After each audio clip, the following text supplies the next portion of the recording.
As I walk through the valley of the shadow of death, I take a look at my life and realize, well, there's none left, 'cause I've been laughing and blasting so long that even my mama thinks that my mind is gone. But I never crossed a punk that didn't deserve it. Me be treated like a punk, you know that's unheard of. Folks, we've been spending most our lives living in a gangster's paradise. Been spending most our lives living in a gangster's paradise. Good morning, good afternoon, good evening, and welcome to episode 623 of Film Bastards. I did not warn Mark or Becky that I was going to do that. We literally got on the Teams conversation and I said press record. My name is Ian, and as always I am joined by Becky. Hello everybody. And Mark, hello everybody. I did that at karaoke at a Christmas party at work a couple years back. Nice. I remember years ago, I think it might have been at Mike's wedding, like the night before Mike's wedding. And me, Bex and Jord had gone to a bar with, I can't remember who else, there was a couple of the people there. And me and Jord thought Gangster's Paradise had come on the in the bar and proceeded to sing Gangster's Paradise to each other, only to realise that Gangster's Paradise hadn't come on in the bar and it was a different song, and me and Jord were just randomly singing Gangster's Paradise to each other. That's pretty good though. What was the song, do you know? It was something like really random. It was like a really random a deep cut one. It was like a pop dance song of the time. No, it wasn't. It was like a really random niche R&B thing that sounded a little bit like Gangster's Paradise. Yeah, and we just went fully into it. Yeah. Sang the entire thing, didn't we? You did. Before we get started, because we usually do our pre-chat off mic, Bex, as much as you can describe how your last work week has been, what's happened in your work this week? Not a lot, really. It's been really the band Q word. I said to Mark the other day, he was like, how's your day been? I was like, oh yeah, really fun. He was like, fun? But you work in a redacted. And I was like, yeah, but like, it's just been really good fun. So yeah, it's been fun. All the redacted have been in good spirits celebrating the resurrection of Christ. It's not really come into it. The firing of a certain person from a certain radio station's caused quite a lot of amusement, though. Okay, I was going to say something and I'm not. Right, okay, very good. Well done, Bex. Fair play. I'm not going to push that any further. I've discombobulated myself quite spectacularly. So, folks, I'll be absolutely honest. It is a Good Friday Eve, which means a 4-day weekend. So, as soon as I finished work a couple hours back, I immediately had a gin martini and watched a film, which I will discuss in a bit. So, these two cunts have a 0% alcohol house, and you know, I might be calling them cunts because of that or because of something else, you know, who knows, but also we both have cold. Yeah, there is that. I am doped up on cold medication at the moment. I am not. Mine is in the early stages and I am fully blaming Mark Foster for that. I have attempted to not give you this cold. How have you attempted to not give her? You just haven't seen her for several days. No macking. There's been no macking, has there? No macking, but we do, you know, no macking. live in the same house and breathe the same air. So. Oh shit! Well, I mean, with you two, that must be very difficult. So, apologies to you both. Right. Let's just get on with it. Sorry. I don't feel like I've crossed the line, but I feel uncomfortable. So, Right, what are we talking about this week? So, We've got They Will Kill You. They Will Kill You. And I believe we've got Mike and Nick and Alice. Yes, okay, great. And at least Mark and I have seen How to Make a Killing, but we'll probably just do that as a crossover in what we've been watching. Yes, that's what I figured. Bex has seen it as well, but I figured, that's the good one, is to do it as a crossover. Okay, cool. Yeah, that maybe doesn't need as much in-depth. Okay, we are a Pod Syndicate podcast. I've got no idea what Pod Syndicate podcasts are still going, and Tin Stroker versus Punter. It's now been about 3.5 months. The others, I don't have any contact with any of those podcasts, so God knows. We did it in the spirit of collaboration, and I don't know if there's any collaboration. That's absolutely fine. Everyone's on their own island. Everything's a shit state. I would say Mike and Paul, just fucking get on a podcast, do an episode. Yeah. It's not hard. Yeah. You don't have to do it on video, by the way.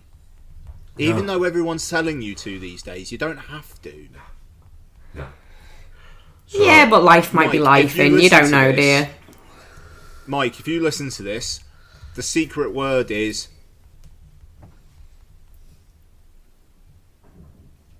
kumquat.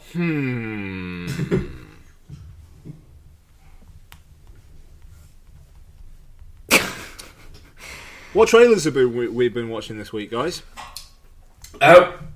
I refuse to watch the latest trailer for Lee Cronin's The Mummy because it's 2 hours 20 minutes long and I don't want to go and see it. Fucking hell, the trailer's 2 hours and 20 minutes long. The film. The trailer is... The film, yeah. The film is 2 hours 20 minutes long. Yep. Lee Cronin's The Mummy. Sorry, no, 2 hours 13 minutes. That's still too fucking long. That's fucking egregious, that. How have they signed off on that? That film, don't get me wrong, if the word comes out that holy fuck, this is a masterpiece, which I very much doubt it, but how the fuck have they gone? Yeah, fuck it, 2.25 hours. I mean, the word was James Wan walked out of a test screening. Probably because he needed to pee. I mean, there's a chance. It's too long. I absolutely maintain that it's called Lee Cronin's The Mummy, so we know who to blame. Oh yeah, absolutely, because Lee Cronin, I mean, like, it's not like he's fucking... It's not like he's done that much. You know? What was the other thing he did? Maybe it's just to differentiate Evil itself Dead from Rise. I mean, the thing is... Sorry, go on. all the other The Mummies. Well, that's probably it. Yeah, probably. But I also think it's so James Wan's like, I didn't make it. This fucking guy. This prick. Dead Rise and The Hole in the Ground, I think, are the two that he's done. I think we all quite like Evil Dead Rise. Yeah. Bleak as fuck, which this looks like it will be too. I do enjoy a bleak movie, though. Yeah, but 2.25 hours of it. But we'll find out, because you're going to be the one that's going to go and see that for us, aren't you? I don't know, that kid's really ugly. I don't deal well with ugly children. No, you don't. She's got vibes of the kid in Hereditary who gets her head lopped off. Yes. Who is also incredibly ugly. Yeah. I was about to say whatever happened to that kid, but she got her head lopped off, didn't she? Mother Mary. I didn't watch this actually. I've been meaning to, but it's David Lowery. Like, I'm in anyway. But how is this? This one's the most music video-y of them so far. It's basically just like basically a minute of one of the songs with just a bit of imagery thrown in around it. So it's the first one that's actually... I think it's Charlie XCX and FK Twigs. Okay. Sorry, Bex. It's the first one that's actually made me vaguely interested in watching it, though. They're going for like a different vibe with each trailer, which is interesting. It's almost like the last trailer didn't quite get interest of people because it looked too much like the film it's going to be. So they've done this, and there's a lot of with music from Charlie XCX, with music from FK Twigs, with new songs by Charlie XCX, FK Twigs. And it's just all of that kind of splashed all over it. So it's a little bit like this one's kind of gone... Music! Yeah. Yeah. I mean, I'm intrigued by it. So let's see.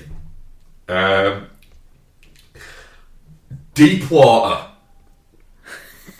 It looks exactly like the kind of shit we will watch over and over and over again. It does, yes. This is the Ben Kingsley one. This is the Ben Kingsley one. Oh! It's not, it's the Aaron Eckhart one. Well, right. I'm going to say this now. Couple of things. One, live on-air news, which we occasionally do. Shit. Trump's fired Pam Bondi. Oh, I thought you were hoping you were going to I say he's just read dead. he was planning on doing that. Yeah. Doesn't like the fact that she hasn't quite hidden the Epstein files as much as he would have liked. No, right.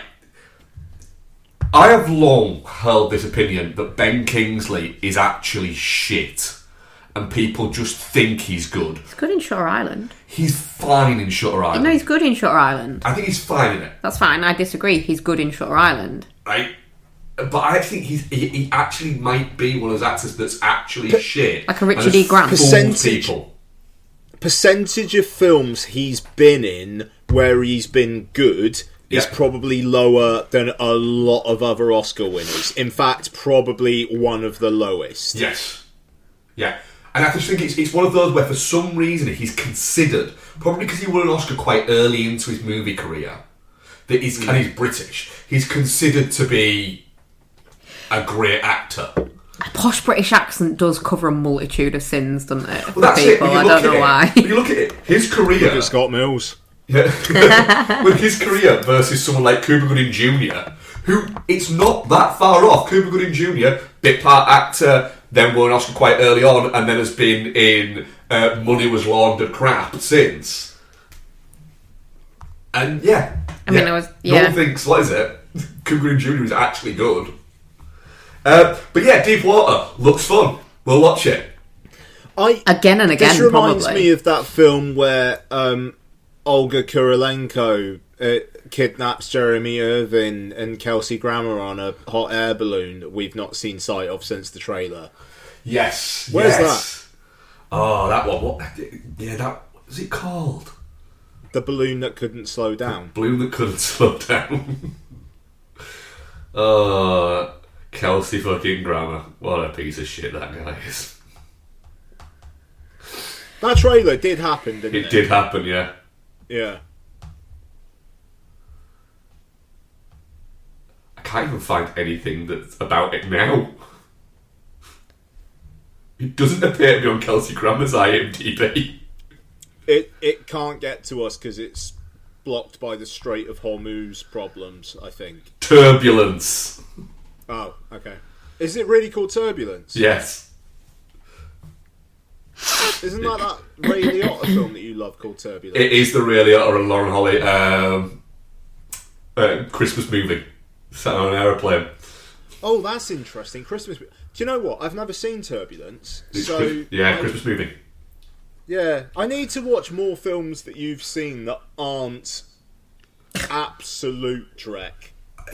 And genuinely, at Christmas, like leading up to maybe not like Christmas week, but leading up to Christmas on a Saturday night with a few beers, you will have a fucking blast with Ray Liotta in Turbulence. What about Tuesday night with some beers?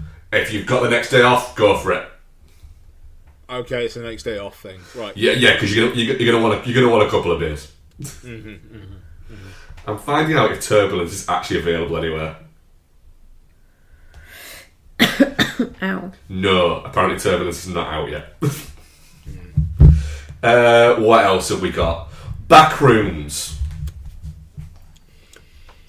So, it's an interesting one, this. The kids that Lottie hangs out with are well up for it. Which is mad, because you watch this trailer, and it's just like, what? A guy just finds a fucking liminal space in a furniture store. why is that creepy? And yet, it does have this kind of nightmarish, is it ever going to end kind of quality. I think it's incredible that they can legitimately say Oscar nominee Renata Reinsver in Backrooms, directed by a guy who right now is 20 years old. Wait, I have no idea what this is. Should I? No, So I think it's one of those that people that are like online in It's a certain creepypasta. spaces. Yeah. Ah. Well, no, it's a YouTube series. Yeah, but like of that kind of lineage. though, Yeah, isn't it? yeah. And it's And this is a film. So there's- this is based like when Breaking Bad do a movie. Is it like that, but for YouTube? No, I think it's basically a movie of the online series because not everyone will have watched the online series. It's, So it's the it's creating same. a cohesive movie of the same thematic Right. theme. Okay. So it's either A24 going for a real money grab or A24 really knowing what they're doing. And the car, I mean, Chiwetel Ejiofor and Renata Reinsver, that's not bad, you know. And they wouldn't have been paid a shitload because it's A24. So, you know, and it's got a mood to it, the trailer. And, you won't know it. A girl from Shrinking, Jason Segel's daughter from Shrinking, is in this as well. So it's like it's an interesting cast. This, and you know, I genuinely don't know what to think. I feel like it's not made for us yet. The cast feels like it's made for us. I'm really hyped for it, to be honest. I love it when stuff breaks Yeah. through like this. I think it's great. Yeah, I'm not against it. You know, A24 are doing interesting stuff like this, and they've got the guy who directed Quiet Place Day One doing the Death Stranding film, and the fact that's an A24 film, like there's interesting moves being made, and your boy who did the Milk and Cereal, he's the Obsession guy, and he curry. Yeah. Yeah. So you've got this new generation of horror filmmakers who have found their thing on YouTube. I think the Philippou guys who did Talk to Me, Bring Her Back came from that as well. And it's fun seeing folks like that do their thing here. One thing that... I'm going to finish in a second, I promise. The one thing that I'm worried about is that it's going to be like Skinamarink, where it's like, but they're making things that are scary to folks of that age range that aren't necessarily scary to us. But we'll see. I suppose the thing is, because there's a lot of... I have seen quite a bit of sort of sniffiness about the fact that it's... those YouTubers. But it's no different to, I suppose, a lot of horror movie makers of previous, before YouTube and things like that, when they cut their teeth making short films. Well, I think a lot of filmmakers across genres will have probably done like fucking home movie style experimental stuff like with their friends growing up. It's just now they have somewhere to put it. Yeah, that's it. I think that's maybe where people who get sniffy, and I've been guilty of that, need to kind of climb down from that a little bit and go, well, hang on a minute. You know, if YouTube just existed, there was a portal like YouTube or something that existed 50 years ago, David Lynch would have put his short films on there. Kevin Smith would be all over it. You know, there's loads of them that would have just been like, fuck, I made this thing with my mates, I'm going to bang it on there so my other mates can watch it. Like, and that's... I think there's maybe a different... Maybe I need to look at it from a different point of view. It just, like, the only thing that I think people can be sniffy about, but it is what it is the way that it gets seen by people. It's like, I linked Mark to this earlier on, but I was watching this really good PTA and DiCaprio video earlier on, and PTA was talking about how he was in a short film competition, and Alan Parker was the judge.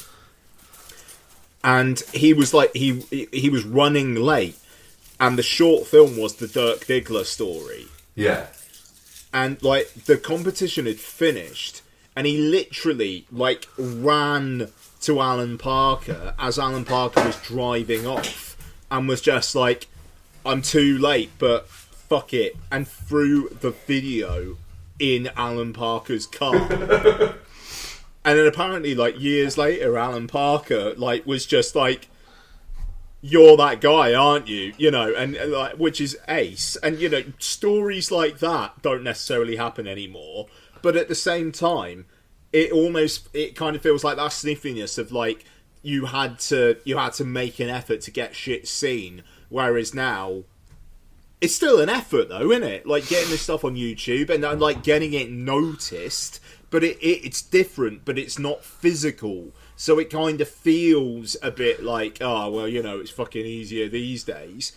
It fucking isn't, because now it's all democratised. Any old fucker can do it. So you've got to fight through that noise, and that's what these folks have done. Yeah, that's it. You know, you've got to fight through, like you say, the amount of noise that's there, the amount of algorithmic tomfoolery and corruption that's there. So yeah, fuck it, I'll play for it. Yeah. The end of Oak Street, Cloverfield Lane, or whatever it's going to be called. Different distributor, so it's definitely not. That wouldn't surprise me. This fucking, what is it? This sneaky little bastard. Yeah, look, this has been hanging around for a little bit. It was supposed to come out last year. It's coming out now. I don't necessarily think that's a bad thing. I think they were trying to find the right slot for it. Good cast and dinosaurs. Sure. You know, what? Yeah, why not? And David Robert Mitchell, absolutely hit and miss with me. I'll give It Follows another watch before this. You know, I haven't watched it for probably a decade, and maybe my thoughts have changed. Under the Silver Lake is an underappreciated fucking banger. Yeah. So yeah, that film. Yeah. That film. I like the fact that Under the Silver Lake has started to get, you know, a little bit more. Do you know what? We all slept on this. We took the wrong things from it. Didn't. Oh no, we were fucking high on it from the start, weren't we? But we were also shit on It Follows from the start. Yeah. Yep. Yeah. That's rosebush pruning. Fuck off. No, just fucking no. Cool, man. Yeah, all right. You're gonna get some people talking about it on film Twitter, and Letterboxd YouTube is gonna whack all over it for. I think we need to stop saying film Twitter. I don't think it exists anymore. Yeah, no, all right. Yeah, that's fine. But like Letterboxd, they're gonna do all sorts of 4 favourites videos on this piece of fucking bollocks. Yeah. I mean, it just. But you said about it, Bex. Yeah, it's one of those. It looks really wanky and pretentious, but it's got an interesting cast. Yeah, so that's I'm it. Kind of like, the cast is really interesting. Actors can be wanky and pretentious quite a lot. Oh yeah, But the thing is, I'm looking at it going. It's only an hour and a half long. I might give that a go, but I expect to come out of it going, that was absolute bollocks. Yeah, yeah.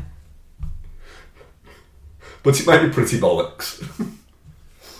I don't know. It's just like we've got a hot cast and it's horny. Yeah, and it's well done, guys. And it's directed by a guy who's 60. Ace. That'll go well. Masters of the Universe trailer 1, apparently, even though I think it's the second trailer we've seen. Yeah. And the first one was a teaser, wasn't it? Teaser, yeah. Just stop calling them teasers and call them all fucking trailers, you cowards. Look, I love that Jared Leto seems to have gone, no one even wants to hear from me anymore, so I'm going to do a voice.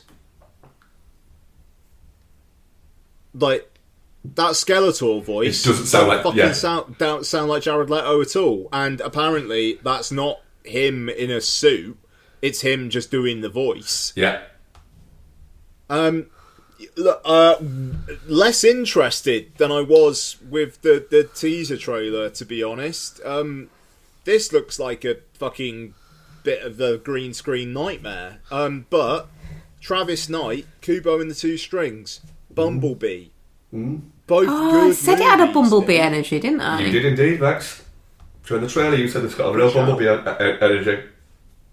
So, you know, I'll be there opening weekend. Don't get me wrong, but I don't know. It just, the trailer felt a little bit generic. Will this do? And it kind of feels like it's just going to get swallowed up by everything else coming out this summer. But I really hope I'm wrong. I want it to be fun.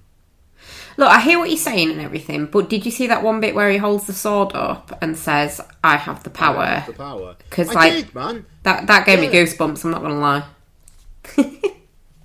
No, I don't want to be like I'm here for it. It just there's a lot of competition this summer, and this feels like it's not necessarily it. Like, if it was like an April or early May thing, fair play. But the fact that this is coming out in June, my only thing with it is, I had no interest in the New Adventures of He-Man, which is what this is based on.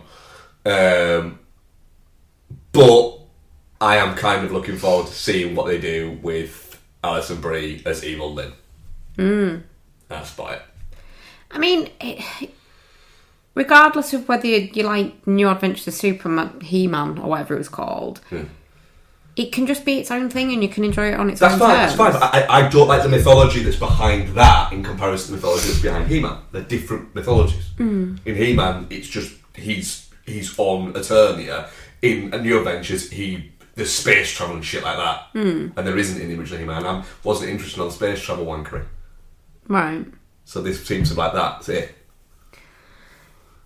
Yeah. And it seems a little bit like Idris Elba is just his man at arms is just fucking moonlighting for when he's on Asgard. Well, yeah, I mean, right, we all know my whole thing with Idris Elba is he is just himself in everything. So of course he's like he is in the Thor movie. It's the fact that he's doing because the he's voice. like that all the time. It's the fact that he's doing the same voice. Well, that's obviously his like fantasy voice. But I don't know. It just looks fun and colourful, and it's a kids' movie. And I think maybe we need to not get I agree with you. Pre-bothered by the mythology. Me and Ian were talking about this with regard to a movie that we're going to review next week. So okay. Saying that we need to we need to look at things that can be aimed at kids. I worry for it with the date that they've picked, where it's like this is a summer tentpole. Talk about dates quickly before we go on to the next one. Picked. Have you seen the rumblings that they might be pulling Doomsday forward a little bit? Oh really? Oh, because the IMAX screens. Yeah, I mean, like they need to blink. Yeah. December 11th is now the rumoured release date. I mean, you got that, and then you got Dune, and then you got Jumanji. That's a really, really good Christmas season. Mm-hmm. If they pull that to December the 11th, let's say, and start advanced screenings on Wednesday the 9th, they've got a good 10 days worth of IMAX before June. Yeah. Because June, I think, is only locked in from the 18th, isn't it? Yeah, that's right. Yeah. So looking at a good 10 days worth of IMAX screenings there. They'll do it. Yeah. They'll do it. Yeah. If it's rumblings already, it means that they've decided we're going to do this. They can't not, I think. Okay, they put the countdown thing in on the trailer. Who gives a fuck? Yeah. You just have somebody walking up to it and just hitting it with something and it going, and it kind of like shaking and going like that. That'd be fun. Yeah. You could do another fucking 16 teaser trailers of that. Different people doing it. Fucking Thor hitting it with his hammer. Fucking Old Cap throwing his laundry. Throwing his shield at it. White noise just walking by it and it just getting bored and just slowing down. Right, Supergirl. Side project energy, So love it. Lottie's in now because a dog's involved. I mean, it seems to be the entire thing's about the dog. Yeah, I'm almost not in because of the dog. I don't need to see Snowy from Tintin being computer generated. It doesn't move like a dog, does it? No. But what they're saying is, well, it's not a dog. It's a super dog. Fucking stupid. Just get it played by a dog.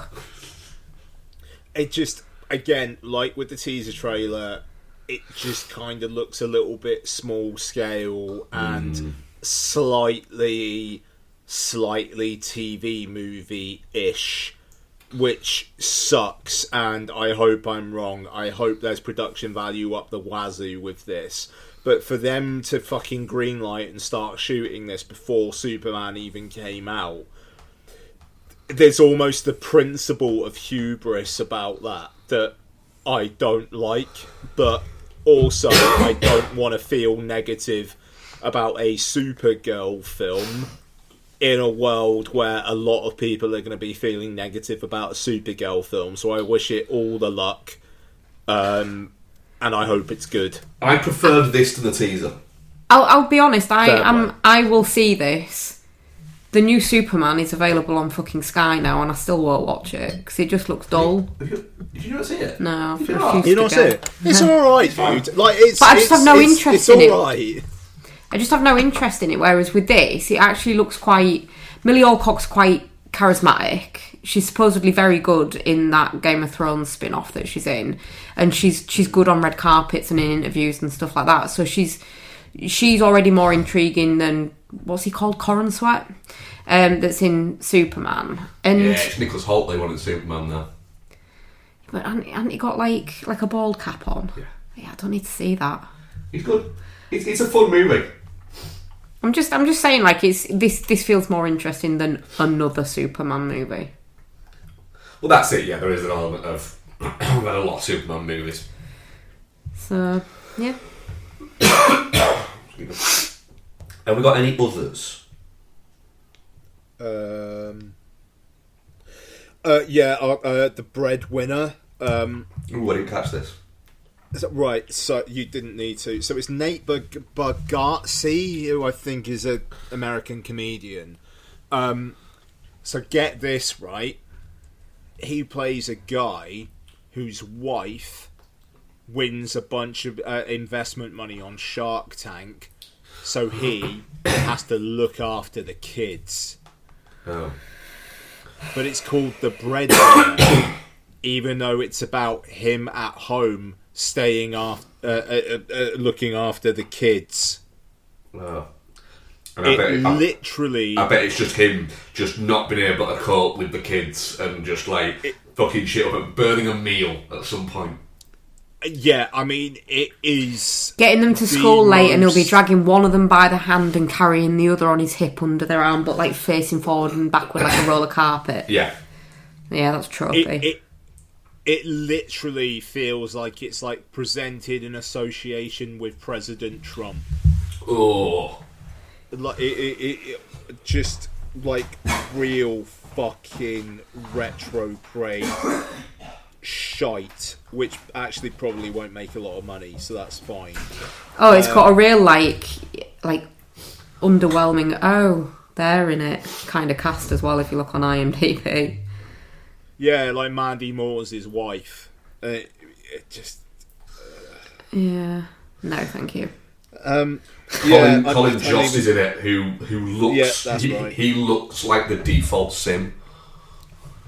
Yeah. Who is somehow married to Scarlett Johansson. Yeah. So, but yeah, I don't even know why I mentioned that. It's real fucking. What are we doing here, guys? Yes. Right. Okay. Let's get into a review. I'm going to kick things off because I'm trying to ride the highs and surf the lows here. So, They Will Kill You is directed by Kirill Sokolov and stars Zazie Beetz, Myha'la, Patricia Arquette, Patterson Joseph, Tom Felton, and Heather Graham. Plot. A woman takes a job as a housekeeper in an NYC high-rise, unaware of the building's history of disappearances. Spoiler alert. That's not true. That's not true. Yep. She soon realises the community is shrouded in mystery. Spoiler alert. Nope. That's not true. Nope, that's not the plot of this movie. No, pretty much. It's basically Ready or Not 2, but what's the difference? There's not that much difference. It's fucking amazing that both of these films premiered at South by Southwest, and they are essentially the same film. The difference is the people that are trying to kill her can be killed but then come back to life. So they are immortal, but they can be killed, if that makes sense. So this is the thing, right? My theory for this film is, somehow, despite the things that happen in the film, like you say, it's like these people come back to life, and like the bits that are chopped off are still sentient and stuff like that. It's got thing energy to it, and yet, despite the fact that none of that is in the trailer promised a more interesting film than the film itself. Becky, do you agree? And Mark obviously does. No, not really. Cool. Because I really enjoyed the bit with the eye rolling round and just following her around. The eye rolling around was good. I really loved If that. that had been the trailer... But it wasn't. But if it had been a trailer, it might have made the trailer... It's just... They seem like they were two different movies. Yep. I don't think the trailer suggests that they're basically immortal. Yeah. I think that's an interesting little thing. Without that, you wouldn't get the bit with Heather Graham's head growing back. That's fucking funny. So I think there's layers that are in this that aren't in the trailer that kind of make the movie. I mean, don't get me wrong. I'm not going to sit here and say go on. I'm so sorry. I forgot the original question that I was going to frame this as. So forgive me. I'm going to ask this question. Mm-hmm. If this film was made in the 80s and had practical effects instead of CG all over the place, would you have got more out of it? I mean, yeah, probably, but you could say that about basically every movie. Like, everything uses CG. They're just going to take the easiest route, and that's why, like I say, I'm not going to sit here and say it's a masterpiece, but I had a really good time with it. The only thing that really, really bothered me throughout was Patricia Arquette's accent. That's awful. It's so Where bad. did she come from? Yeah, many different places throughout the course of the movie. I think she thought she was Irish because the idea was that she was They'd come Irish as an immigrant, and he was black. Yeah. And that's the whole... What's the conflict. But yeah, she's really Scottish at some points, and also like... I thought there was a bit of Dutch at times. Yeah. A little bit of Dutch there, yeah, but always with an underlying, like, American. Yeah. So, like, it's a mutt of an accent. And that's the only bit that I really hated about it. I think that I really hated about. I'm not, like I say, I'm not saying it's a masterpiece, but I had fun with it. There's some really quite nice gore in it. There's some really quite funny bits in it. So yeah, I think I thought it would be better than it is, because the trailer's kind of giving a bit of a Boy Kills World energy. And I really, really like that. I know that it's probably more highly rated for me than it is for you guys, but the trailer kind of makes it feel like it's going to be along those lines, and then it's, like you say, it's more on a Ready or Not kind of level. But yeah, it's fun. Mark? Yeah, I enjoyed probably more of it than I didn't enjoy, is what I would say. Beck's right, the Patricia Arquette accent thing was just weird. And I think it gets...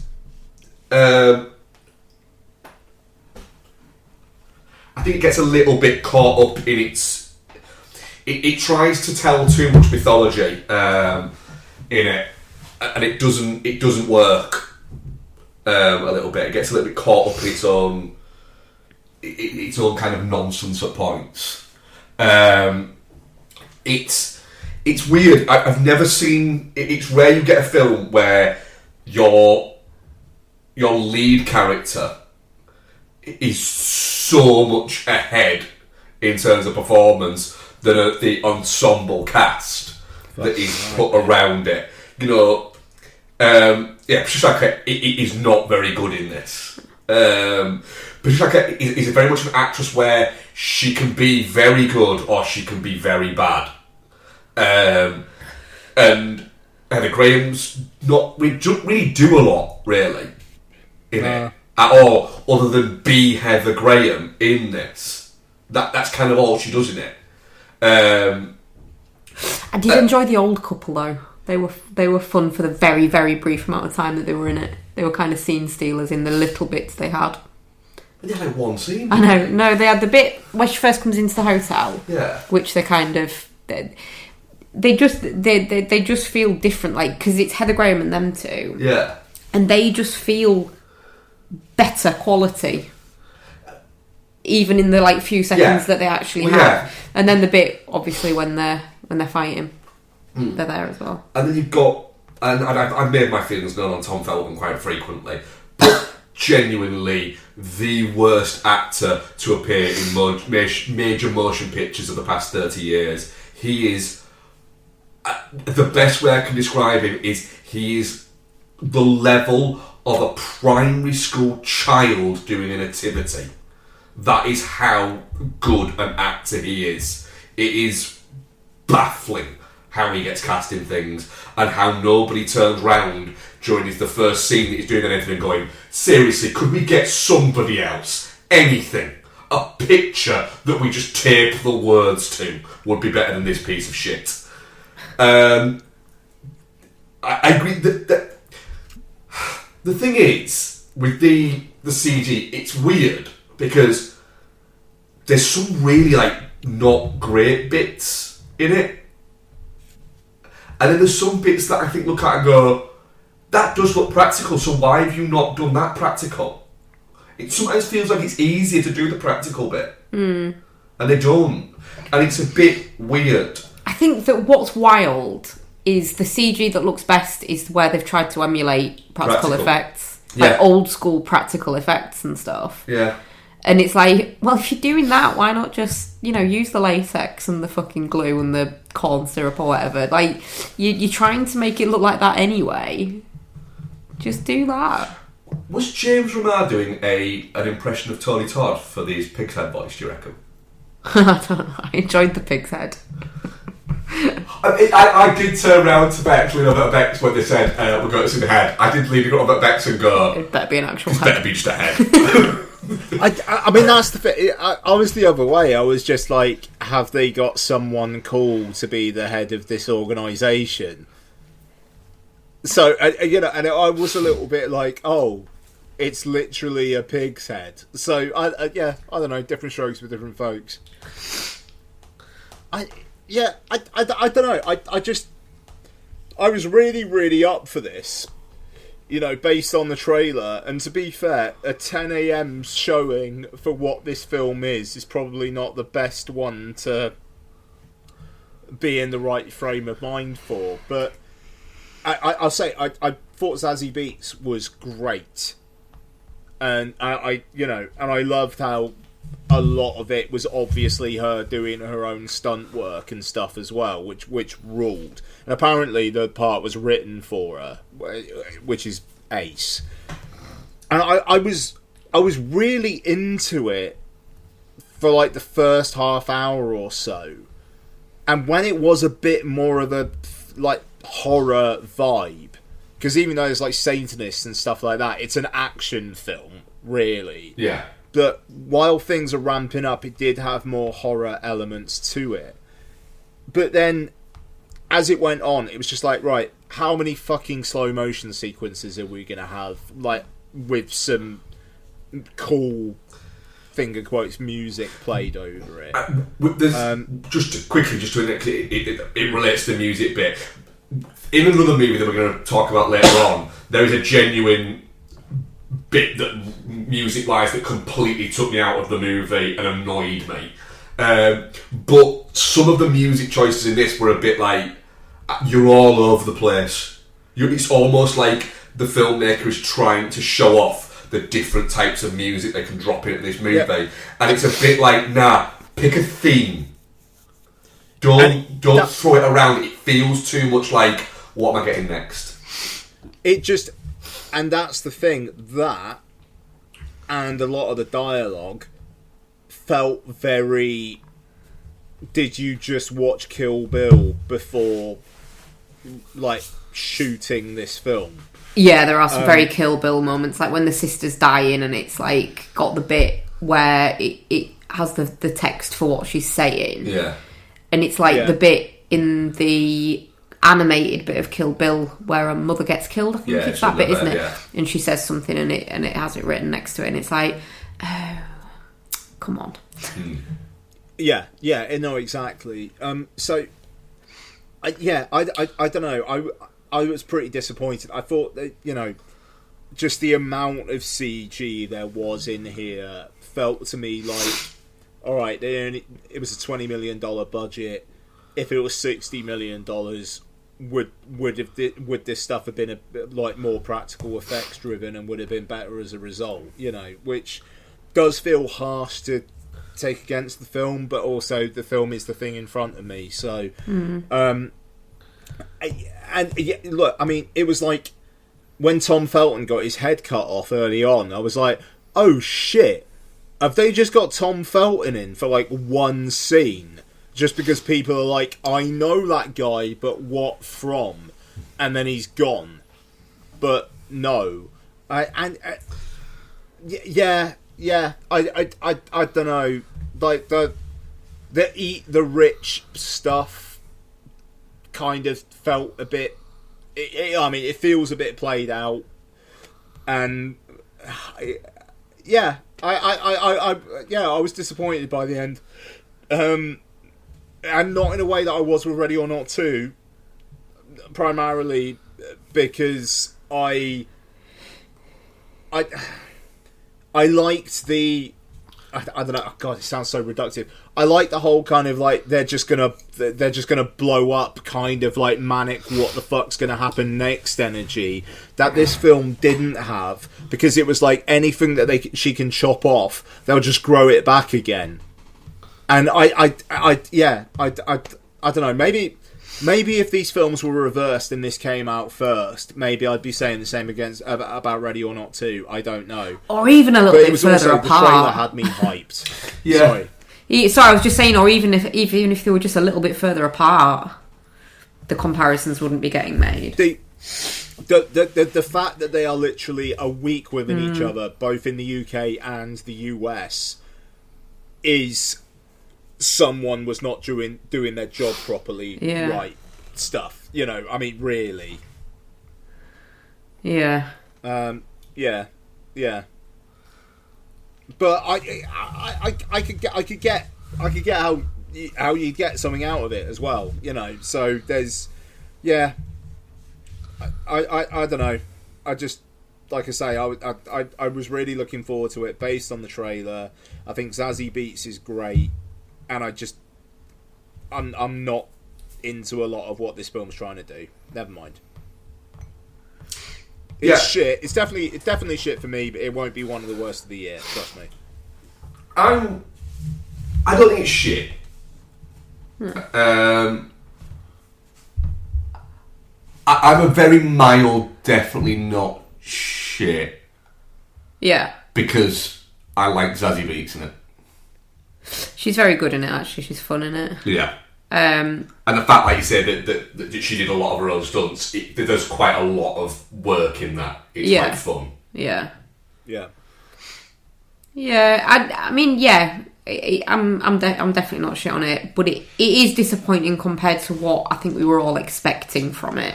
Yes. Yeah, for sure. Alright, you've just convinced me to go Touching cloth then. Why? Because you just said, yeah. You just convinced me. What convinced you down? Yeah, you did. Yeah, well done. You're proud of yourself. Played yourself there. What was the? Do we have an audience poll? I'll just grab it for you now, yeah. It is.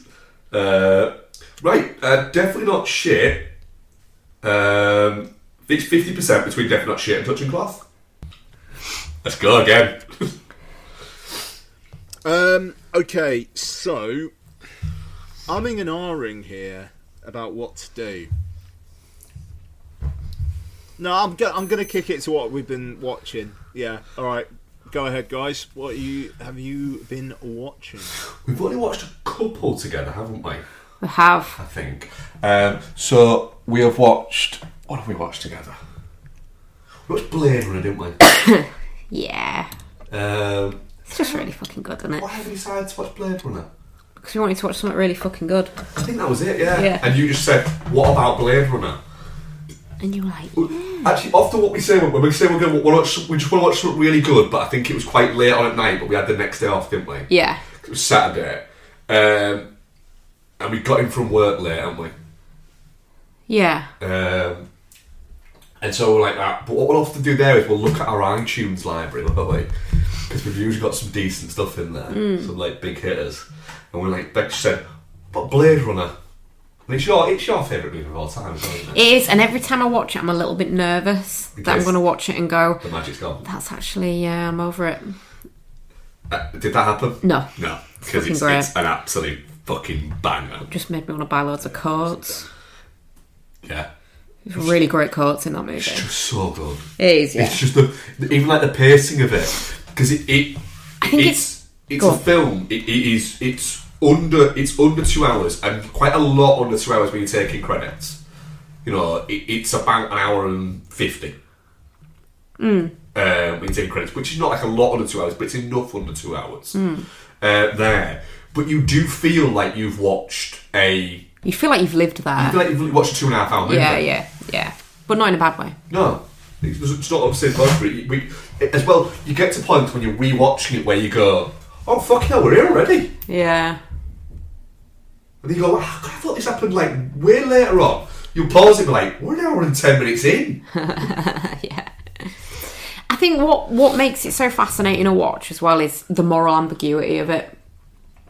Like, I think initially when you watch it, before you kind of really start to take in the detail, you're on his side because he's the good guy and they're the bad guys. Yeah. And then the more you watch it, you're like, well, realistically, they just want to fucking live. Like, they're not. If Tyrell would just give them a fucking answer and an extension, they wouldn't be killing all these people. It's because they've been made with a lifespan, and it's because they've been made illegal. They're not wanting to be pieces of shit, realistically. They just have the ability to do it. You know, she's just gone out and got a job. Yeah. She's an exotic dancer. She's just having a lovely time. And a lovely time in a see-through coat. Yep. Just Fucking coat is unpractical.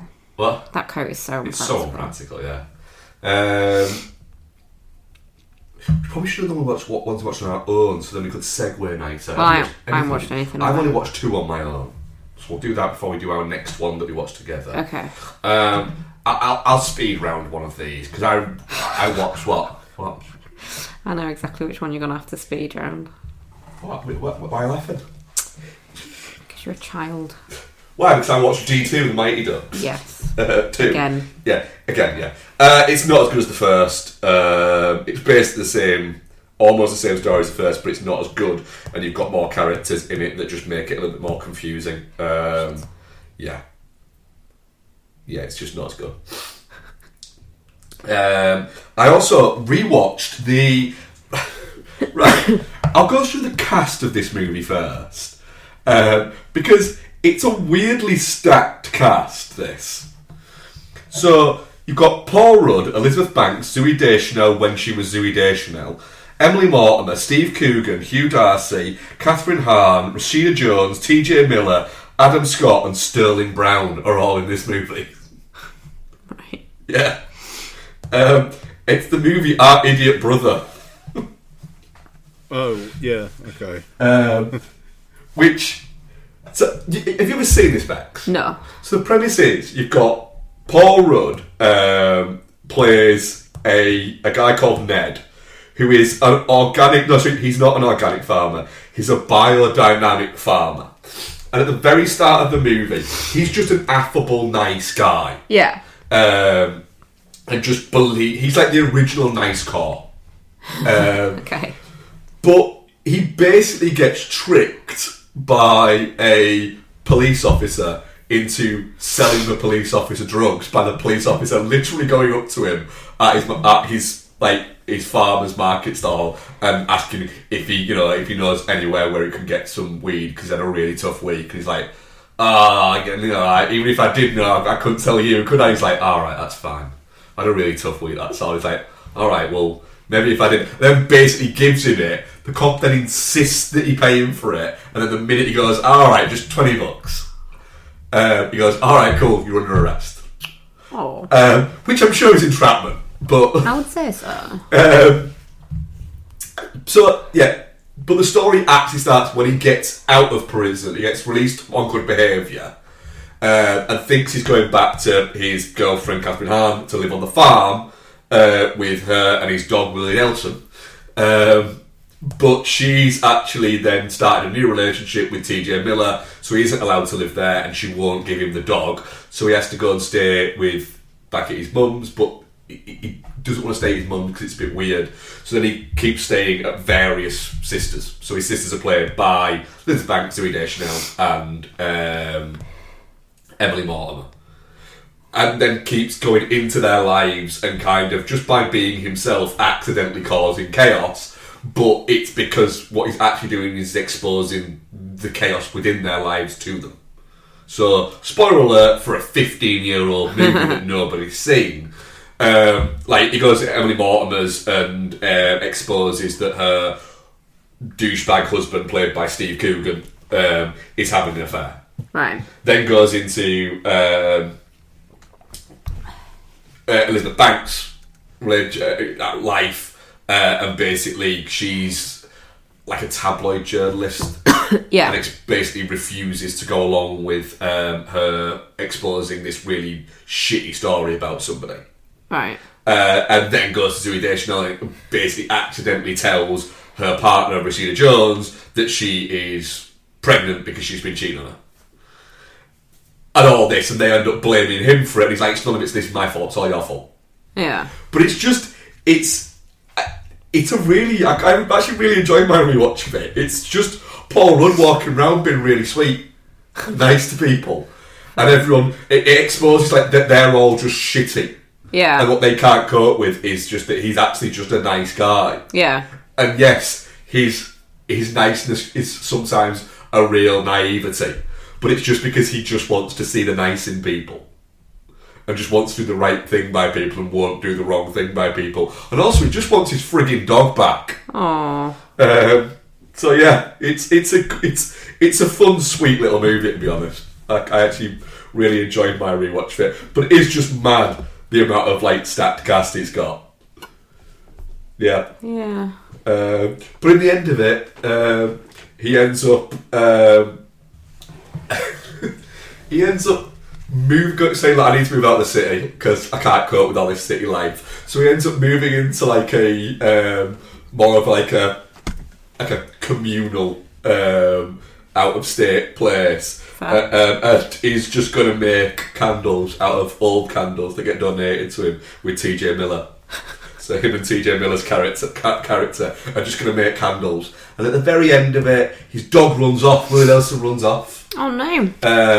And Willie Nelson's frolicking with another dog. And it's Katie Asselton's dog. And the dog's called Dolly Parton. And so you get a little spark of, something's going to fucking happen here. Yeah. I agree. That's how it's fun. It's real sweet. Do you know what else is a sweet movie? Go on. Just about a sweet kind of romance of somebody, just getting together with somebody else and just finding romance with the right person. The Last Seduction, by John Dahl. So was this your first watch of it then? Yeah, I've never seen this. Right, what did you think? Because this is a fucking great movie, I think. Yeah, well, I was really dubious going into it because you do have a tendency to like really like seedy erotic thrillers that you're like, no, it's really good. Essentially, this wasn't an erotic thriller. And then you watch it and it's just horny, and but also crap. Like, what's that one with fucking Madonna? Body of Evidence. Yeah. You wash your mouth out. So I was a bit dubious to say the least. But yeah, it's actually really good. What's her chops? Linda Fiorentina. Yep. It's really good in this. She's such a cunt. Yeah. And but there's really funny moments in it as well. Like it's got some really funny moments, mainly centered around Bill Pullman. Yeah, he has got a great manic energy in this, doesn't he? He does. Yeah. But yeah, no. Do you know what? I actually really enjoyed it. But her playing on Peter Berg is quite amusing. The fact that she keeps on just kind of like, she's really horrible to him. Yeah, just like every time he's like, I just feel like we need to get a connection, and she's like, oh, do you want me to tell? It's because I'm getting really close to you because I've got feelings for you, and I've been hurt before, and I feel like if I get too close, I might get hurt again. He's like, oh, that's what happens. Like, stop being a little bitch. Yeah. She's an absolute piece of shit in it. It's horrible. great. That's what she is. She's horrible. Yeah, it's fantastic. It's just it's such a weird shame about this movie, in the fact that it has now kind of, it's definitely found it's. I'm fairly certain. I think it might have a Criterion. Yeah. But he found it, but it would have been so much bigger, quicker, had it not had the kind of financial troubles that the studio that made it had. Oh, is that a thing? Yeah, so they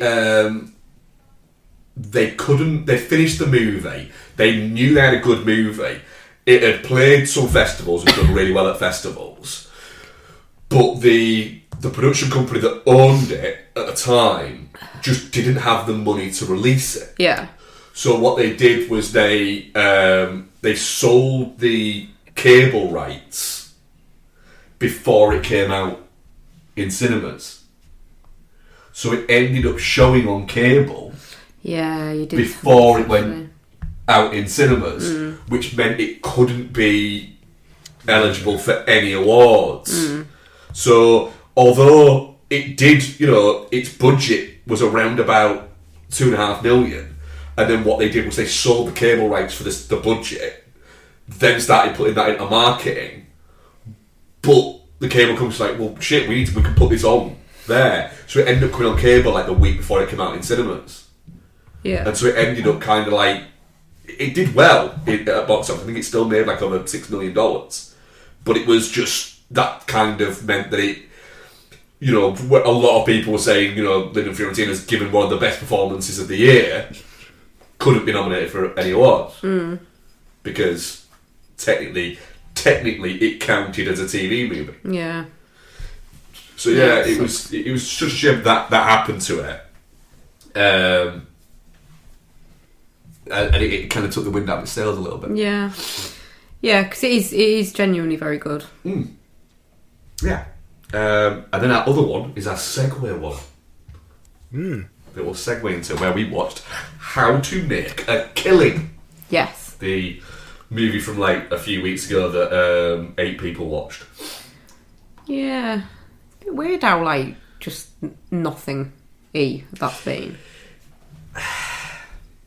What did you think of it, Ian? Because I thought that it was, the weirdness I had with it was way more chill than I thought it was going to be for the first like 2/3 of it. Yeah. Yeah, like until it wasn't. Yeah. And then it really wasn't, and it felt a little bit whiplashy. Yeah. Yeah, it's an odd one because the trailer seems to say, alright, he's kind of set on this path, and then he's maybe going to have a bit of what's going on with Margaret Qualley.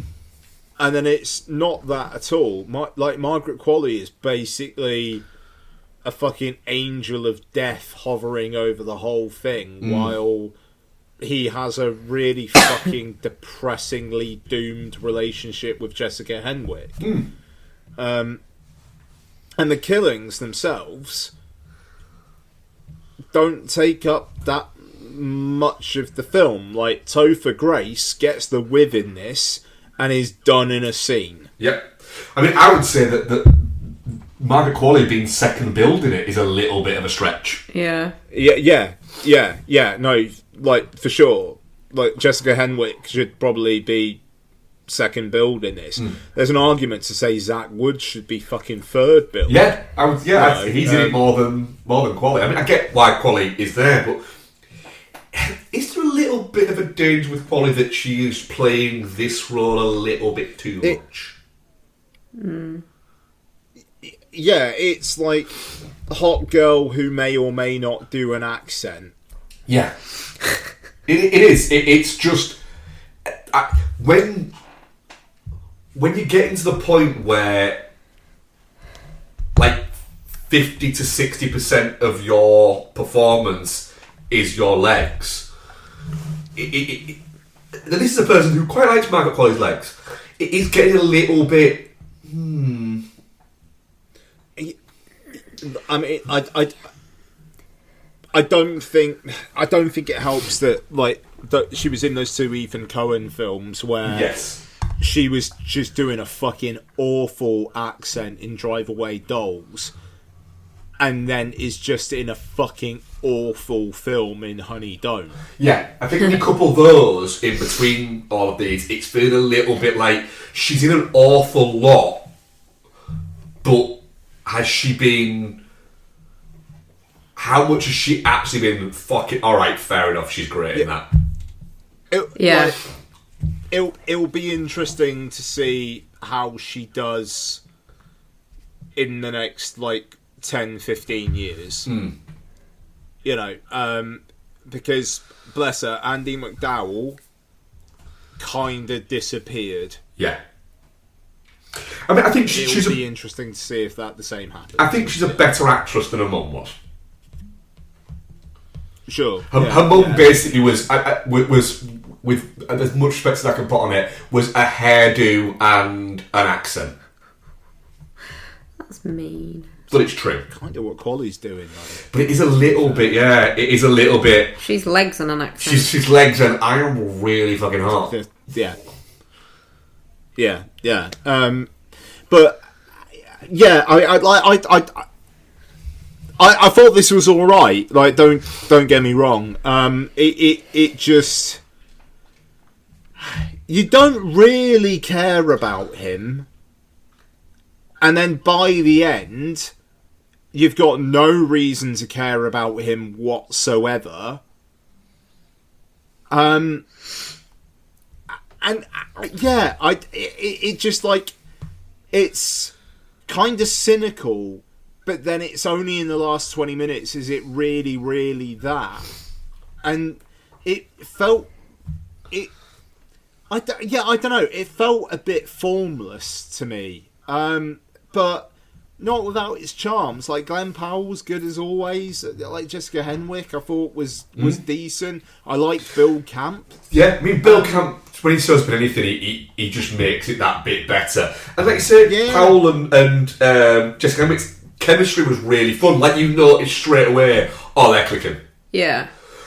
And, you know, he's very good at playing, like, everyman charming, Glenn Powell. Yeah. There is that to him. And it's fun. It's just you get to that last third when he goes... I just feel like when he goes to the mansion to be Ed Harris, I wanted more of a showdown, not just Ed Harris basically trying to kill him. Which felt a little bit like... Yeah. I feel like with that bit, it's a bit like... But you don't... Right, you've got this girlfriend who you obviously, like, really, really enjoy waiting at your engagement party. You've got a good job now. You're not on the fucking breadline. just don't go. Just don't go. Yeah, but he feels like he has to go now to get because he's basically been blackmailed, isn't he? Oh, yeah, just kill Margaret Qualley instead. Yeah. I don't know, there's so many points in it where you're just like, you could just stop now. Even after the first one, where he connects with his uncle who gives him a really good job, he could have stopped then. Yeah. Because he's in with the family then. He's not this kind of... dirty secret. Yeah, this discarded kind of family member. He could have just stopped then. Yeah, it's a real odd duck of a movie. But I didn't not enjoy my time with it. No. You know, and yeah, it ends quite bleak, but if his bleak is holy fucking shit, I'm knocking around now a billionaire with Margaret Qualley, who he's not though, is he? Fucking nuts. He's not though, is he? Yeah, but he's with her and she is, so... Yeah, but she's going to use that against him at every I opportunity. reckon he could probably get that overturned by a lawyer. Yeah. Do you know who originally was going to be in this? Who? As the years ago when it was first, because this is a quite old script for How to Make a Killing one. Yeah. It was one like the Blacklist script. Oh. In the Glenn Powell role. Shia LaBeouf. Oh, that would have been a very different Yeah. movie. And the Ed Harris was Mel Gibson. Interesting. That was the original casting. Alright. When you turned up to that mansion and it was Ed Harris, you'd just put your hands up straight away, wouldn't you? Yeah, you'd be a little bit like, this ain't going well for me. Whatever happens, it's not good for me. Yeah. But I enjoyed it. Glenn Powell wore some nice hats. Yeah. Yeah, I did enjoy it. It just felt a little bit hollow after a certain point, I think. That's fair. Topher Grace is an odd character for the parts he picks. I love the fact that he just pops up in stuff every once in a while. Yeah. It's like, oh, it's Topher Grace. Yeah. I get the feeling that Topher Grace probably has a really just a great life outside of cropping up and doing bits and been there a little bit. I think that it's just he gets offered stuff and he goes, "Nah, I'm busy that week. Have you got anything to his agent? Have you got anything where I can be on set for 3 days?" Yeah. Boom. Sign me up for that. I am there. Sign me up for that. I have to put on a weird wig. Boom. Let's fucking go. if I'm in hair and makeup longer than I'm on screen for, I'm there. Yeah.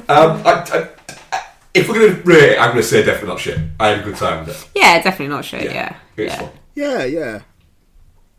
No, absolutely. But yeah, it is a little bit... I can both see why it didn't catch fire, but I'm also surprised why it didn't get a bit more attention. Get a little bit more attention. Yeah.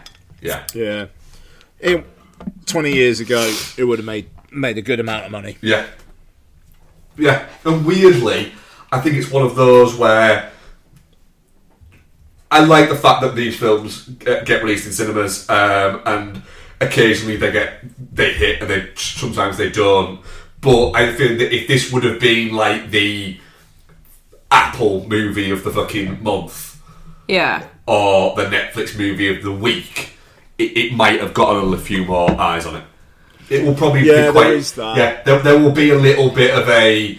When this lands on one of the streamers, it'll be like, holy fucking shit, this is good. A little bit like what happened where people forget that Saltburn did mediocre at the box office and then caught fire when it landed on Prime. Fucking, blew off on Prime. Yeah, quite. Yeah. What are you watching? Hang on, we've got... Oh, are we doing that as a main? Oh, yeah, we're doing that as a main, okay. Yeah, we'll do it as a main. Yeah. Okay, so... Well, no, fuck it. Go on then. Let's do Mike and Nick and Alice, and then I'll finish up. Yeah. Caught me off guard a little bit, so I do just need to.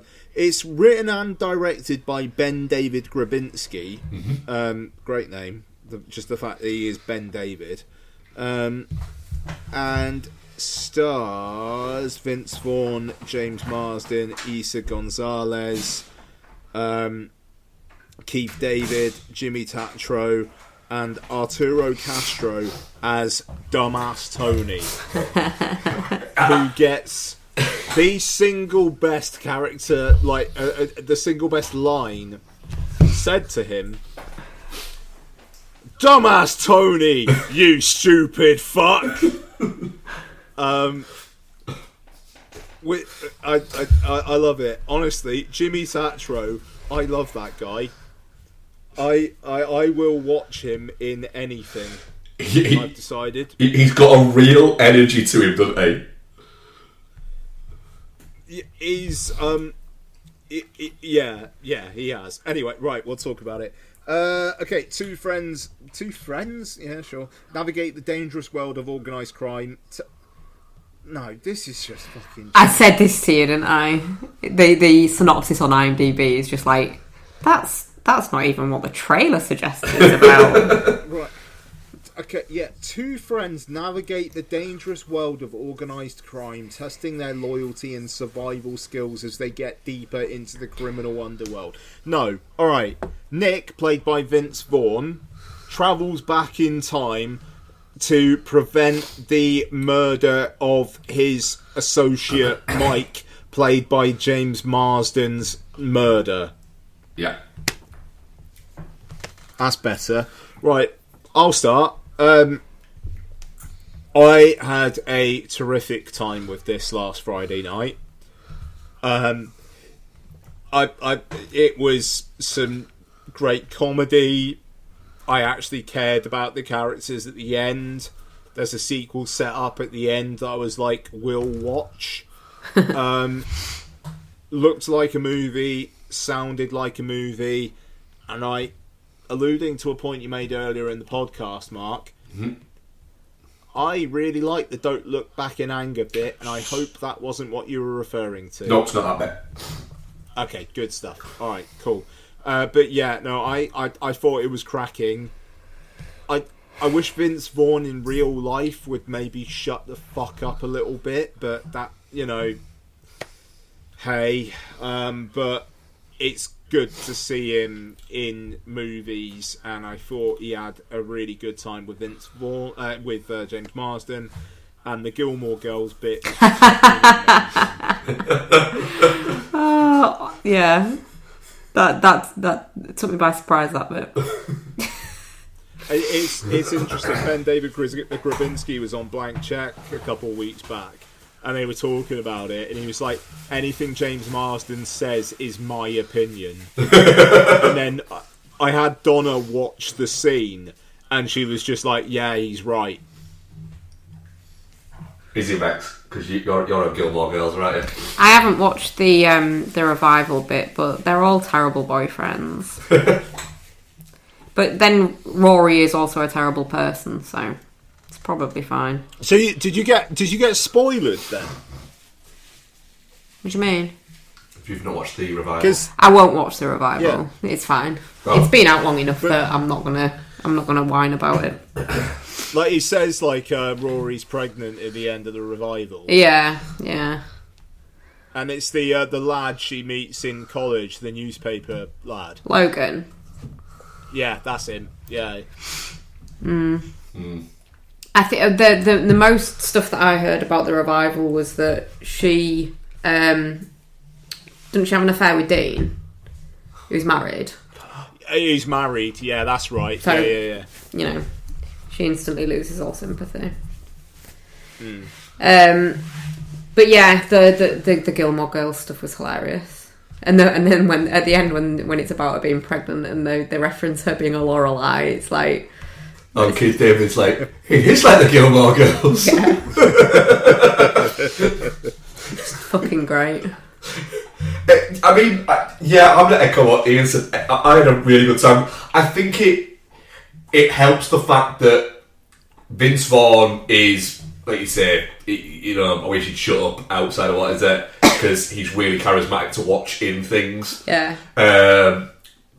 And James Marsden is weirdly good at playing like the look, he's dumb but pretty. Yeah. But still, like, he's how old? and he can still do that. Yeah, he's 52. Fucking ridiculous. You must. I think there's an awful lot of Rob Lowe must look at it and go, if I had made that sex tape, look at the career I could have had. Yeah. He's ace. Whenever he pops up in stuff, it's just a delight, isn't it? Because he always kind of played, like you say, dumb but pretty, but like he's got a himbo energy to him. Like he just seems really well-meaning in everything. Yeah. So it works. Yes. Like he's a guy that beats people up and kills them in this. I mean, granted, he wants to quit, but that is what he is. But you're still like, oh, he's so sweet though, isn't he? Well, yeah, that's it. You've got the bit later on where he says, we've all made mistakes. Mike should never have been a gangster. Yeah. And there's a very much a nod to, and I did see a little bit with Ben David Grabinski, who was saying about it, that it's nodded to, but it's not, what is it, that effectively he is ex-military. Right. That he's an ex-marine. Right. That makes sense. And that he's just fallen into it. So we wanted to do that by the fact that literally when he picks up a weapon, he is just able to just use it really quickly. Yeah. And bits like that. Yeah. But the other bit there, I think, with there is nobody who's going to look at that and go, oh, the age difference between Isaac Gonzalez and James Marston's a little bit, there. You don't. Because you look at it and go, nah, she would. Yeah. And that flashback sequence where they first met. Yeah. It is kind of like, shit, man, that's kind of instant chemistry. Oh, yeah. Alright, fine. Yeah. Like, it works really well. And even the age difference with Vince Vaughn and her, you're kind of like, well, yeah, loads of people are sugar daddies. Like, it is a thing. Yeah. Old. Yeah. And he is supposed to be sleazy, so it works. Yeah. And she's old enough to not be the... Yeah, it's not 20-something fucking, like, yeah. She's lived a bit of life. Don't feel groomed. And this is where she's at now, and that's, it's like as soon as a lady gets to, like, 30, 35, it's like, if she's with a 50, 55-year-old, it's maybe not as... No. It doesn't look as bad, it doesn't feel as bad. Maybe to the folks, but obviously fucking Nick didn't have like a wife and kids, so that's okay. Yeah, I think that's how I'm getting at it. Yeah, it's helped by the fact that you've got this oddball cast around it as well. So you've got the people like Jimmy Tataro and Keith David and Arturo Castro, who seems to play that character in every single movie he's in. And nails it every time. And knocks out the park every single time. Like, literally, Dumbass Tony Dumbass Tony's mint. could be the same character as he plays in Roadhouse. Dumbass Tony, you stupid fuck. Yeah. Sorry, I know I said that. So good. Yeah. And Roy Ray's Ryan. It's right. I'll just do the bit that annoyed me. Right, there are certain songs because there's a lot of needle drops in this. Right, the Don't Look Back in Anger one I thought was actually quite fun. That made me cry. Yeah. But can we put Boys Are Back in the Momatorium with Spirit in the Sky and Don't Fear the Reaper and just say we're not going to use it anymore? Because when that came in, it was a bit like this. Could you have picked a better song or a different song or a less really song than this? And the fact that it was such a fucking limp dick of a fucking needle drop that was just really, nah, you need to do better. Do better. Do better. Yeah. I mean, when you've got Stephen Root turning up as like the Baron, but he's not, he's a fake Baron, it's quite fun. Yeah. Do you know what I also really enjoyed? So yeah, the Don't Look Back in Anger. Yeah. That scene was really fucking well done, and it could have been really tacky and wasn't. Jackie Napalm, the delivery all the way through of Jackie Napalm. Oh, he's a real one.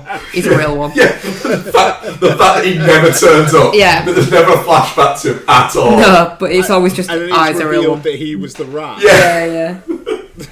Even when they're revealing it and between them ones, and Asa Gonzalez is like, really, Jackie Napalm? He's a real one. And it's just the delivery of that line throughout is mint. The secret cat, the fact that he like when they're getting shot at or grenaded or whatever the fuck it is at the time, and he leaves them to get shot and rescues his cat. So relatable. Yeah.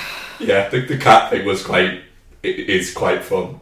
It's just the fact that like there's weird bits in it. Why has he been a dick to the cashier at the gas station?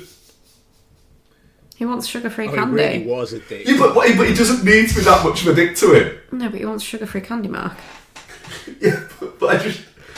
it felt unnecessary. It did feel unnecessary. I don't know, that conversation was funny. Oh, it was great, yeah. Yeah, that was it. But like, I like the fact that you had the like future Nick going, God, I'm such an arsehole. Because Yeah. he knows what present Nick's saying. Yeah, yeah. And he knows that he's just being an arsehole. Big prick, yeah. Yeah. Yeah, honestly, I'm a real... It's a treat. Yeah. I don't... A part of me says I don't think we're going to get a sequel that it sets up, but it also wouldn't surprise me if we did. Oh God, I'd love it if we did though. Like, I'd have another go around. Yeah. Yeah. I think all the cast would. Yeah. You know, it's been really well received as well.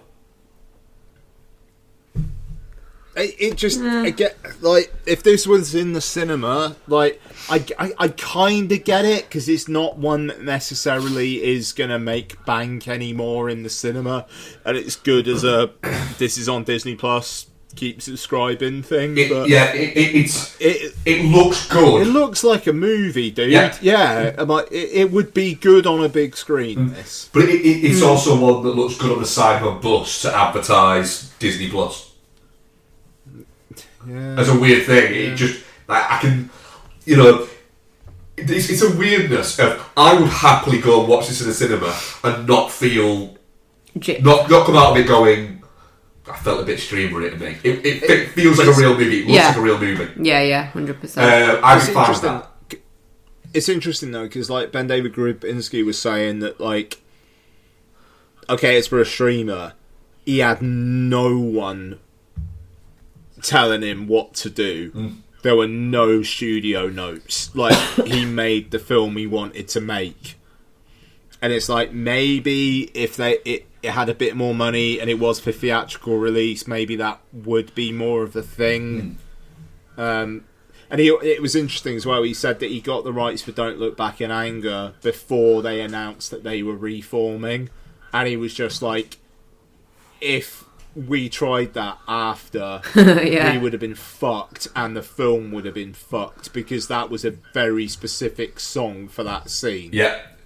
Oh, that's it as well. And, you know, weirdly, like, Noel Gallagher is famously, like, when people go, we'd like to use this or this song, that is normally the normal response is, no. No. It fits narratively, though. Like, that's it the fits thing. quite well. Like, it really does. Yeah. Yeah, I mean, I had a great time. That's it, definitely not shit. A real surprise. Yeah. Do you know what, though? Is it... Because the trailer made it look fucking mint as well. Yeah. But, I can see what you mean. Like, there's expecting something to be enjoyable and then something actively being good. And it is actively good. Yes. So, I can see what you mean. Yeah, definitely not shit. Yeah. What's the poll? Our audience poll was... Let me just get this going. Oh, that's the wrong bit. Our audience poll was... Definite shit, 67%. Touching cloth, 33%. Yeah, fair. Okay. Right, I'm going to monologue through some what we've been watching. So, one that I think I forgot to talk about last week. I didn't talk about the Rocky Horror Picture Show last week, did I? No, you did not. Nope. Somehow, it's the first time I watched it. Wow. And yeah, and I somehow completely forgot to talk about it, and I remembered after. So, Donna's first watch as well, and it's fucking wild that this film, like, because it was like a real slow burn at the cinema release, and it was like for re-releases that became successful. Yeah. But holy fucking shit, man! Like, it's really like transgressive, like really entertaining stuff. Yeah. It became massive through midnight screenings. It was midnight screenings, yeah. Yeah. Well, a lot of that was based on the fact that Richard O'Brien would literally turn up to midnight screenings Yeah. in character, but like not like planned, just like randomly, He's fucking great as Riff Raff. and just like, but not even tell the cinema, and just start announcing it. Sorry, Ian, we're trampling all over your review. Go on. No. I mean, I was really blown away. I really enjoyed it, and I'm dressing up as Frankenfurter for Halloween this year, so that's going to be something. Love that. Yeah. I've committed, and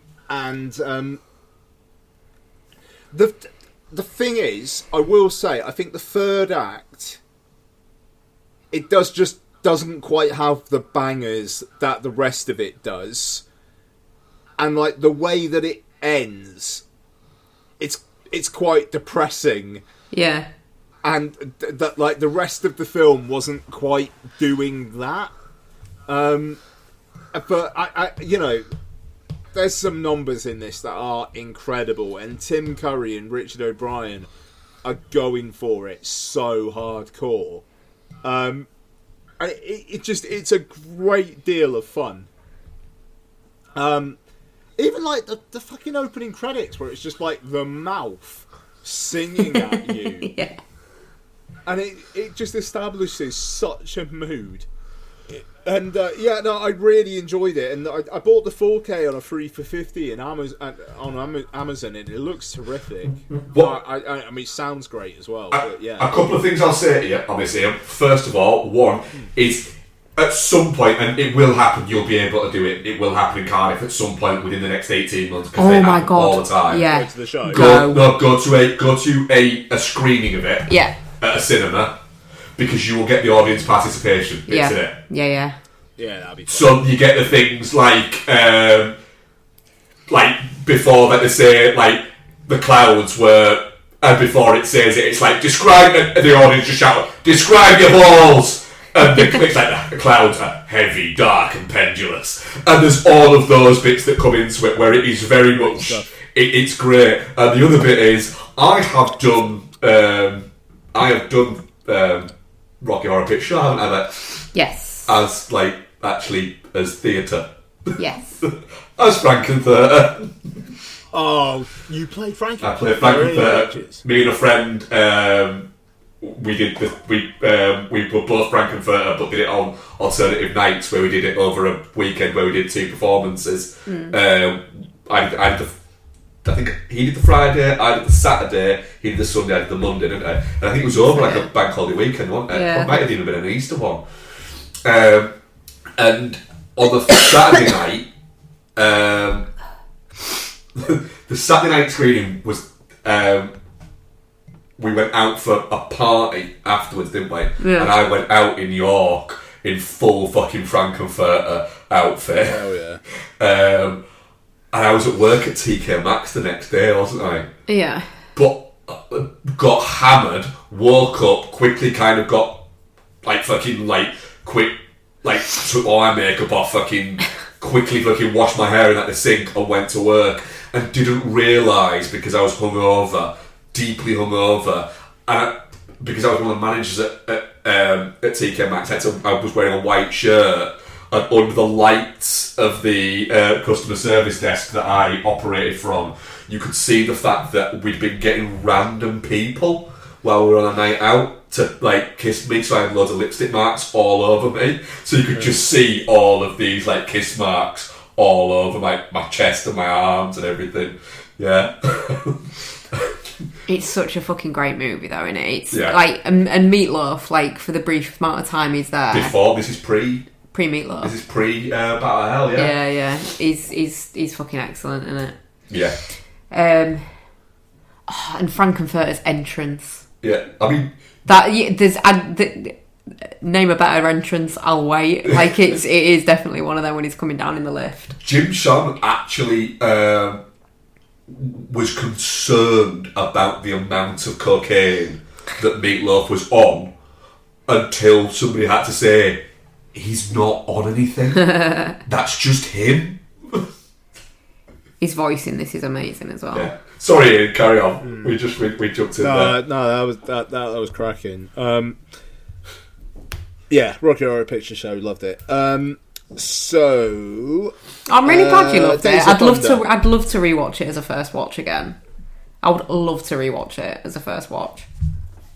It was literally a couple of times I just like turned to Donna. I was just like, "What's going to happen now?"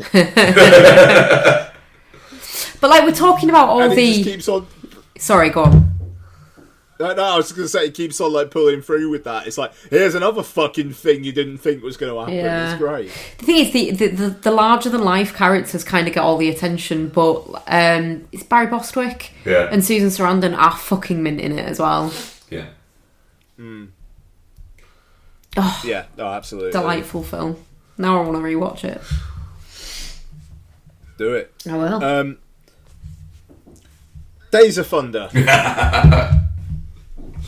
It's F1, but not as good.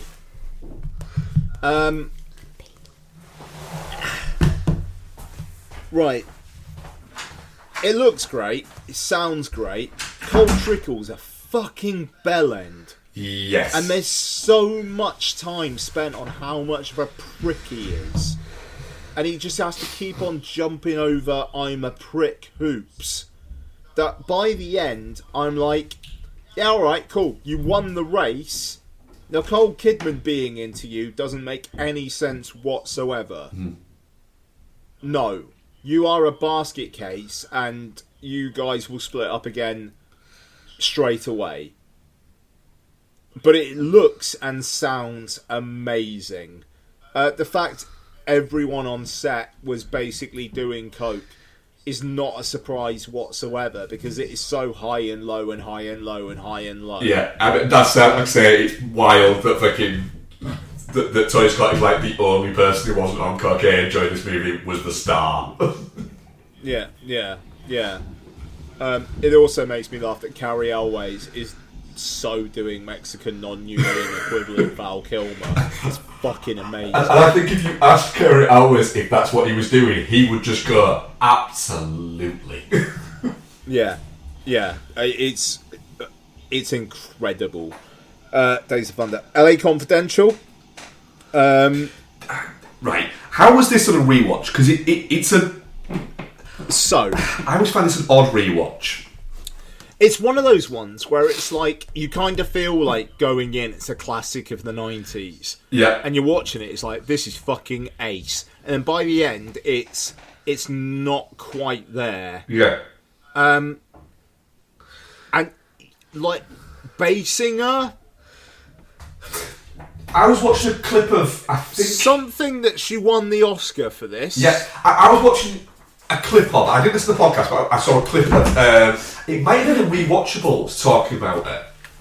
Which is a podcast that I probably should listen to more, because whenever I listen to it, or whenever I listen to snippets of it, it's always great, and I probably should just go back to listening to Mark, just to interrupt you, you would vibe with Chris Ryan so fucking hard. I think I just need to. Every time I've listened to it, where it's covered something that I'm really interested in, I've really enjoyed it. So it's maybe just one that I just need to listen to. Yeah. But then it's sorry, I'm gonna stop in a second. Right? No. They've done 3 Heat episodes. They did Heat basically when they started.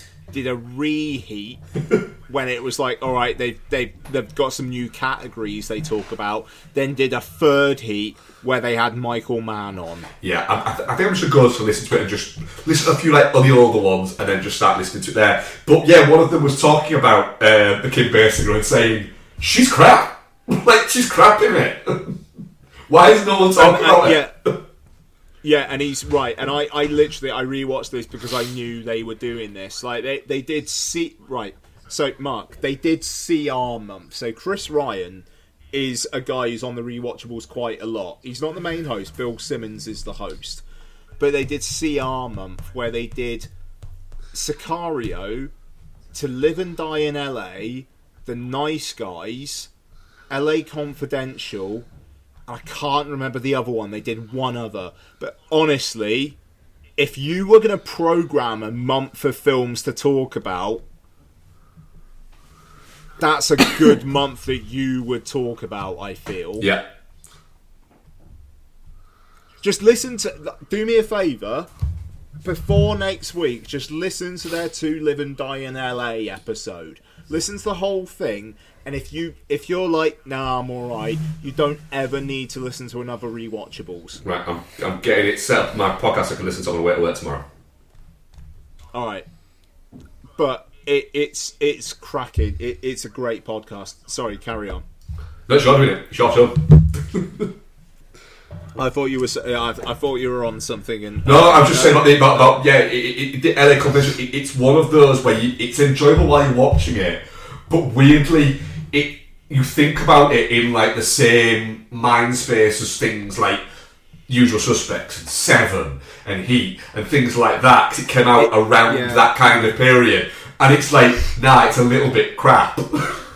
It's fun. Because it is, and the Rollo Tomasi stuff is great. Like the way Kevin Spacey says that to James Cromwell, then James Cromwell asks Guy Pearce about it, and how that all kind of comes together is great. But then the last half hour is, yeah, right, James Cromwell's the wrong one, and we got to team up together, and blah, blah, blah. And okay, and Russell Crowe lives at the end. No, I'm not sure about that. But it's really, really solid filmmaking. Okay, Super Mario Brothers movie. Obviously, we'll talk about Galaxy next week. I like this, man. I'm really, really gutted about the reviews for Galaxy, and I hope I enjoy it more. It looks fucking amazing. It looks like how you imagine Mario looking, despite the fact that it doesn't look like that. It's ace, and Jack Black rules in it as well. I have a good bit of fun with this, and I'm wary for the new one. We'll see how it goes. And my last one for this week. Today I watched Pretty Lethal. Oh, we nearly watched this. What's it like?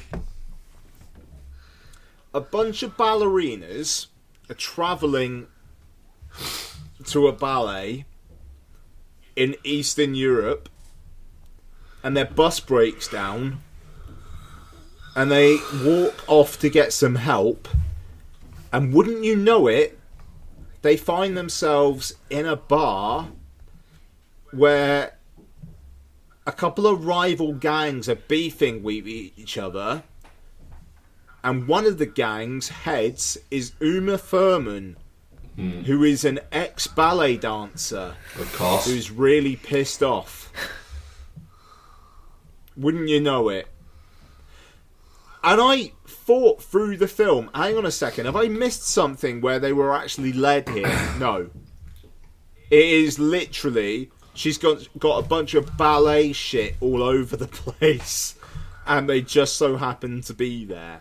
Now, I say that, I quite like this. Nice. I thought it was alright. It is fucking nonsensical. It is really hampered by the fact that they've got actresses, proper actresses in these roles, and one of them seems like she might have actually done ballet. So the fight sequences are, they do the occasional kick, and then most of it is just like one of them literally says in one of the scenes, they're drunk and out of shape, and we're fucking prima ballerinas. And it's like, yeah, alright, fine, alright, you lot are athletic as fuck, and they're not, even though they're bigger than you. I get it, just go. Yeah.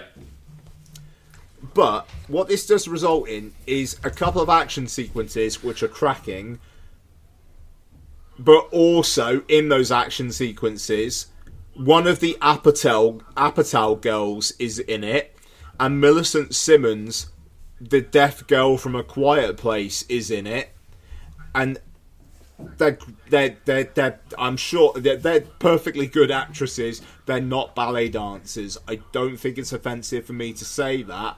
So they're just kind of in the background punching people and jumping on guys' backs.